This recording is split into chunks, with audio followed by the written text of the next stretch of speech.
Sauce Gang, and welcome back to the channel. Hot Sauce Beats here with another oversimplified reaction. That is right, and today we're checking out part 2 for the first Punic War.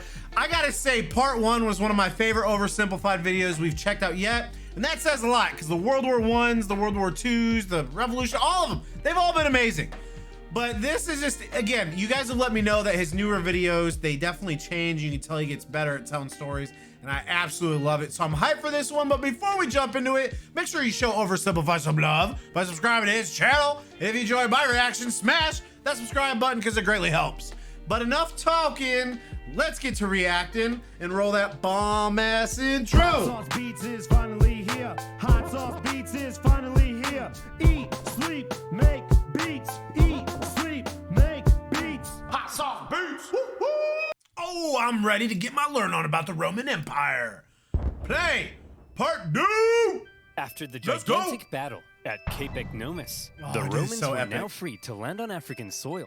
And so, they did. The Oh, Carthaginians bro. Yeah, and this is what the Carthaginians have been fearing, because as soon as the Romans got on there, it's on like Donkey Kong, bro. chose to focus on defending the city of Carthage itself. So the Romans immediately took the city of Aspis and were then free to raid and plunder the countryside. They took over 20,000 slaves and a ton of booty. But then, All the some booty. orders arrived from the Senate. Send home the booty. Oh, but I want to stay. No, Steve, not you. They mean the treasure. Well, we are not watching any more of this filth. None of it. We will not So be the other talking about consul booty left with the today. booty, leaving Regulus and his forces on their own, and they began advancing towards Carthage. Along the way, according to the ancient writer Livy, they encountered a literal dragon. Now, Livy was a Roman historian, so his account may be slightly exaggerated, but this, I believe. As the Romans continued to plunder, I the believe Carthaginian people flooded into the city. Now, not only was it in a major panic, but it was so crowded, the people began to starve. Don't panic, everyone! Look, I know you're all starving, but I still have food for me. So, you know, it's not all bad. I'm not gonna starve. I'm gonna eat. Oh, you're wasting your Believe that. tomatoes! And you idiots wonder why you're starving? Oh well, it's just more food for me! Nom, nom, nom, nom, nom. Things weren't looking good for Carthage. I'm not. They had to do Reminds me of something something like Homer Simpson when you go, nom, nom, nom, nom, nom, nom, nom. to stop the Romans rampaging throughout their land. So they Oh, they got decided backhoes. They got finally, tractors. it That makes was sense. time to put an end to it. They headed out and set up on rough hilly terrain overlooking the Roman camp, and they prepared for battle. Now, while the Carthaginians were the traditional masters of the sea, They weren't good on land. they weren't always the brightest. Case in point, setting up in this position overlooking the Roman camp was just about the stupidest thing they could have done. Why? Well, there's something you gotta understand about Carthage. The Carthaginian land forces actually suffered from a multitude of different issues. First of all, since the Carthaginians were rich, they could afford to pay a huge number of foreign mercenaries to fight for them. These mercenaries actually made up the vast majority of Carthage's forces, and Wow. therefore, Carthage's land armies were a melting pot of many different cultures. This, however, meant that if a battle wasn't going their way, there could be loyalty issues. Man, I ain't getting paid enough for this. You they Balearic just slingers leave. better not be thinking of running away. What did he say? I don't know, man. I don't speak Phoenician. Let's get out of here. Clearly, there were also language issues. The military generals tended to be Carthaginian, but they made a lot of strange decisions. For example, one of the most feared assets of the Carthaginian army were the war elephants. To a Roman soldier who had never even seen an elephant before, this was like fist fighting, a literal monster. Yet the Carthaginians continually kept placing the elephants in the rear, where they were no use. In a similar fashion, the neighboring region of Numidia provided Carthage with the most skilled cavalrymen in the world. But the Carthaginians often chose to fight on rough, uneven terrain, where horses and elephants were Would less basically make effective. them And useless. so, in this case, when the Carthaginians again chose the rough terrain near the Roman camp, the Romans easily sent them packing. Wow, Regulus, we're mere miles from Carthage. You sure are amazing. Yes, Steve. I know. Steve, what's the matter? My We've booty. almost won. I just booty. wish I could be as great as you, Regulus. Steve, you're amazing. I mean, look at this thing. It's Look at that unbelievable. booty in all of I its know, glory. But I mean, like, It's a big at war booty. stuff. I'm such a noob. My tanks always get blown up. I can't even fly an aircraft straight. Tanks? Wrong time frame. Aircraft? What are you talking about, Steve? Go back in time, I'm bro. talking about free-to-play online multiplayer Oh combat my game. God, of And course this it's an video's ad sponsor, War Thunder. War Thunder is the most War comprehensive Thunder. vehicle Dude, he got combat me good game with that ad ever read. made. I was Don't not ready just for that. drive the tank. I was not ready for Invading that, Africa, dude. getting Like, some why is he booty, talking about and sending the tanks and shit? Carthaginians packing. Everything was looking up for Regulus. A Roman victory seemed like it was only a matter of time. But then, Regulus realized something.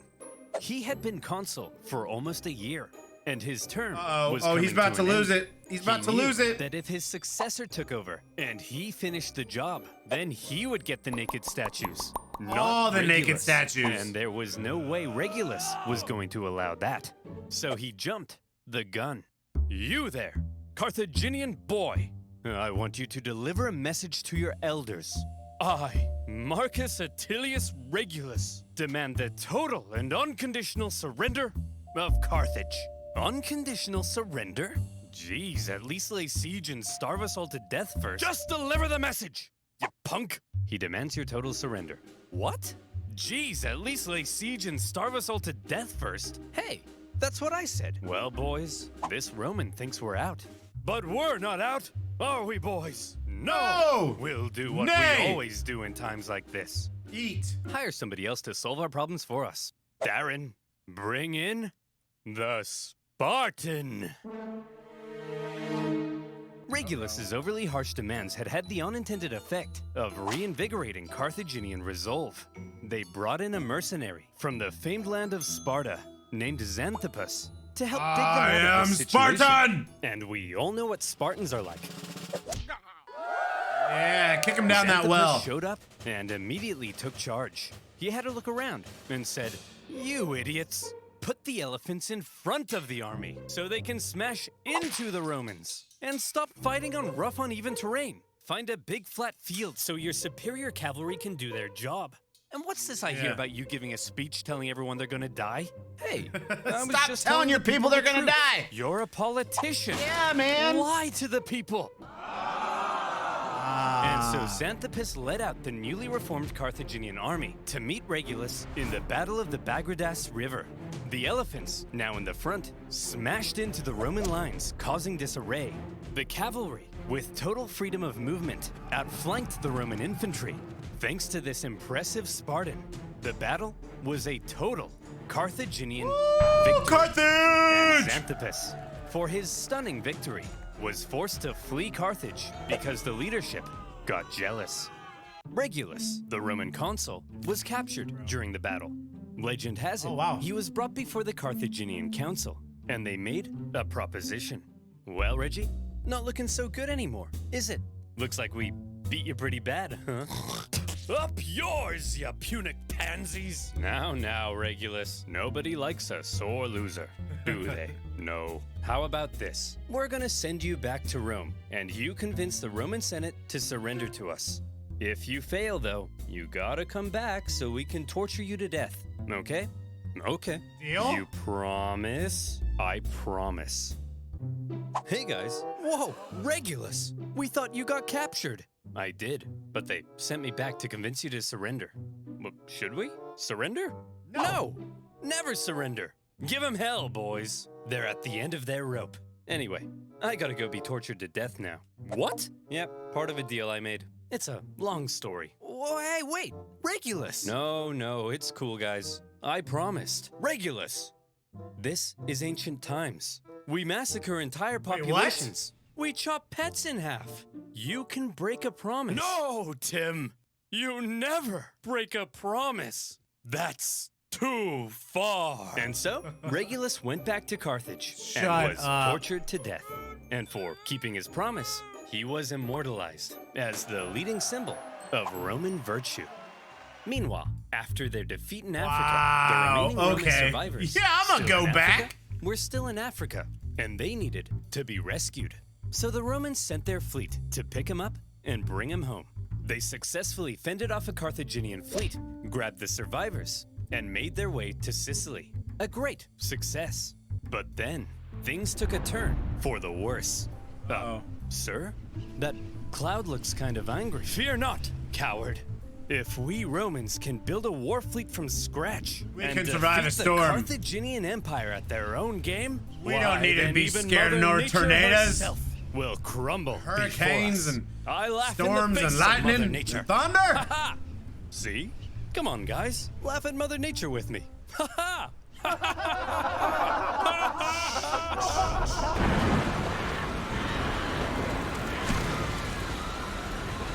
That's called karma. 284 ships. Nearly 80% of the Roman fleet was destroyed. As many as 100,000 men drowned in a terrifying act of nature. Never before had Rome lost so many men in a single incident. 100,000 casualties for any other nation would be crippling. Any other nation would hastily sue for peace. Any other nation would spend decades Any trying to other recover. nation. But Rome was not just any other nation. Infamous for its unrelenting determination in the face of overwhelming odds, Rome said, well, I guess we'll just have to build another fleet. And they did.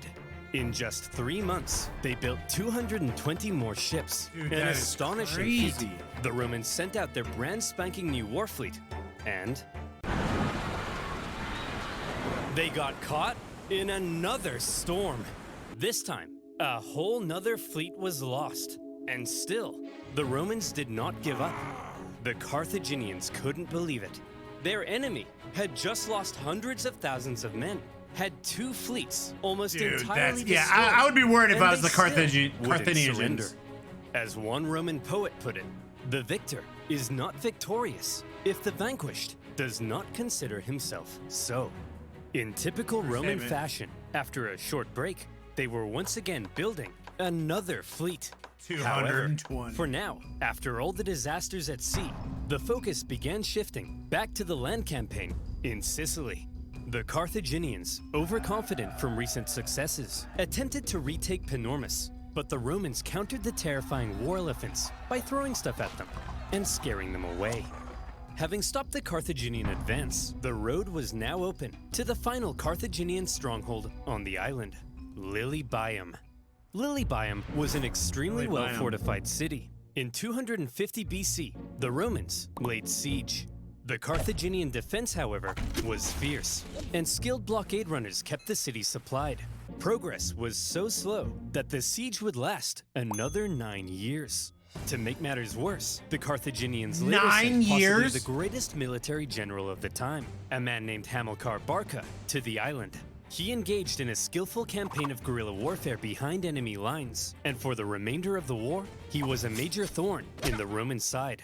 For now, with the deadlocked siege at Lilybaeum and the new Roman fleet at sea, things seemed to be at a standstill, and the Romans had to do something to break the deadlock. Thankfully, the Roman consul, Clodius Pulcher, had an idea.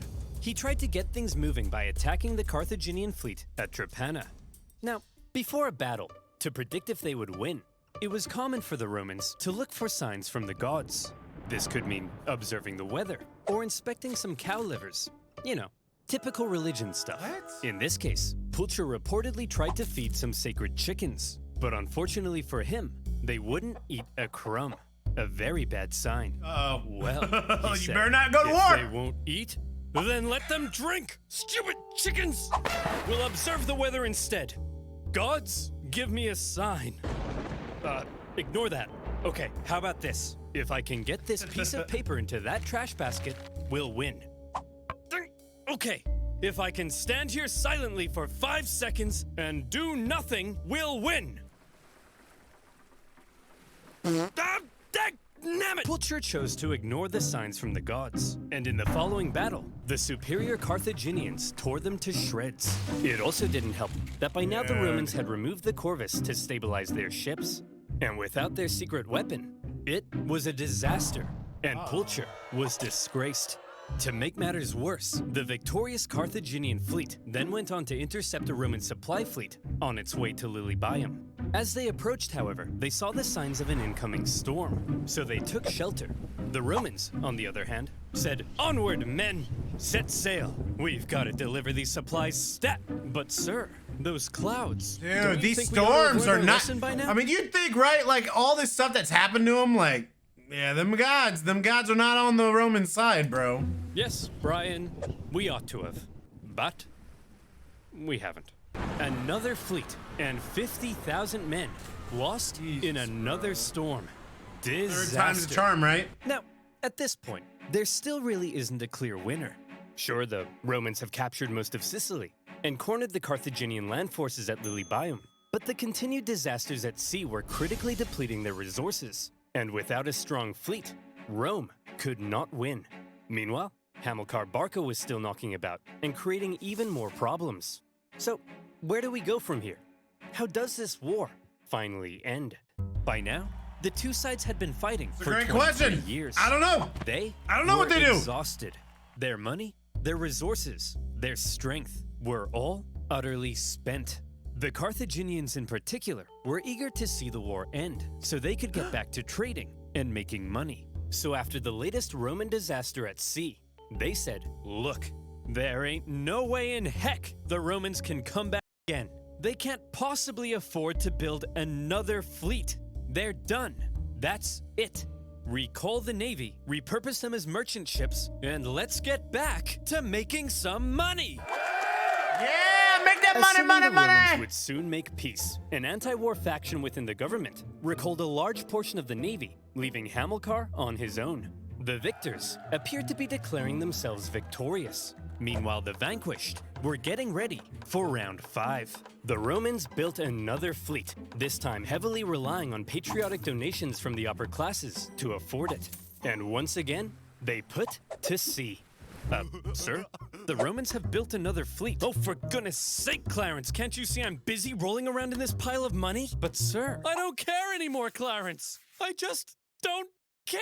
The Carthaginian politicians made a fairly lackluster final effort with a poorly built fleet to supply their forces in Sicily. But when the brand new Roman fleet caught them at the Battle of the Invades, even without their signature corvus, they dealt them the final blow. And that Romans are moving up. That. 23 years of war. Neither side could afford to keep fighting, but the Romans showed that they intended to anyway. The Carthaginians had no choice but to throw in the towel. The war had been long and hard for both sides, but in the end, it was Roman determination that won the fight. The Romans had spent the entire war trying to find a way to deliver the knockout blow. They learned how to build a fleet and engage in naval combat. They developed ingenious new ways of waging war. They attempted an invasion of the Carthaginian heartland, and whenever disasters struck them, they always just rebuilt. They just rebuilt like crazy people. The Carthaginians, on the other hand, spent the entire war watching whatever Rome did, and then figuring out how to respond. They were much more passive, and so it's no wonder then that when both sides were close to collapse, Rome was the one who figured out how to go that little bit further. In 241 BC, the Carthaginian politicians sent word to Hamilcar Barca that he was on his own and could choose to make peace with the Romans if he wished. Hamilcar was stunned. He felt betrayed by the politicians. Some sources say he refused to even negotiate. Nevertheless, terms had to be drawn up. Well, Hammy, I'm glad you Carthaginians have finally come to your senses and recognized who the true winner is. How many fleets did you lose? Okay, here are our terms. You leave Sicily to us and return all of our prisoners. You're not allowed to make war against Syracuse or her allies, and you have to pay us 2,200 talents of silver over the next 20 years. What's a talent of silver? Well, to put it in perspective, in the year 2022, that'll be worth around, let's say, 40 million US dollars. Ay caramba! That will cripple us! Jeez. Wow, we got a real smart guy over here. Yeah, that's kind of the point, you dingus. Ugh, I guess I have no choice. I accept. Great! Oh, by the way, we changed our minds. You actually have to pay us 3,200 talents of silver over 10 years. Thanks for accepting. Dude! See you later. Hey! You didn't let me say uncool! Bro, He didn't let me uncool. stay uncool. The treaty was extremely punishing, and by switching up the terms at the last minute, they enraged the Carthaginians. But still, one of the longest and deadliest wars at the time was finally over. The Romans had won. They achieved their aim of gaining Sicily. And even though it wasn't part of the peace deal, they took advantage of a weakened Carthage and grabbed Corsica and Sardinia as well. Wow. Roman expansion beyond the Italian peninsula had just begun. The Romans hoped that now the Carthaginians would forever be under their thumb. Unfortunately, the harsh terms they placed on the Carthaginians at the end of the war left a growing anger. One that would come back to haunt Second them. Punic One War. day, Carthage will have its revenge. That's nice, dear. I'm serious, woman. Maybe not in my lifetime, but perhaps in his, my beautiful son. You are born into a momentous destiny. Let's go! You shall be Rome's greatest enemy. You'll tear Rome limb from limb. You'll burn their pathetic city into the ground. Tell us how you You'll really feel, slaughter bro. their people, men, women, and children. My child, you are vengeance. Stop telling our baby he's vengeance. But he is, Barbara. He's vengeance. Barbara, That listen. may be so someday, but for now, our son has a name, and you Listen, should Barbara. call him that instead. His name is... Hannibal! Hannibal! Hannibal! Oh, coming soon. Is it though? Don't forget to play 8 War months Thunder ago. now by clicking... Dude, let's go! Wah, wah, wah, wah, wah. Dude, this was absolutely amazing. Again, I'm loving going down history lane with Oversimplified and learning the way that he told this story. I think the Punic Wars might be my favorite yet. Out of everything we've reacted to from Oversimplified, again, just the way that he tells these stories, they are so fun to watch, so educational. You laugh, you learn something, it makes it enjoyable to actually learn. And dude, again, I didn't know anything at all about the Punic Wars, and now I feel like I'm very educated. But we still got the second Punic War, and I'm beyond hyped for that. And now we're actually caught up, like, meaning when he drops it, we can react to it. But we're gonna go back in time. I think next, I think we're up to the French Revolution. So I'll probably do that next. Let me know what you guys think. But I had an absolute blast reacting to this. I hope you enjoyed it. Make sure you show Oversimplified some love by subscribing to his channel. And if you enjoyed my reaction, please help support the channel by smashing that subscribe and like button. It's absolutely free and greatly helps out the channel. Enjoy the rest of your day. And remember, it's eat, sleep, and make beats. And as usual, we count on one another. That's all I got. Boom, I'm out. Gonna make love for the sauce gang. Peace out, sauce gang.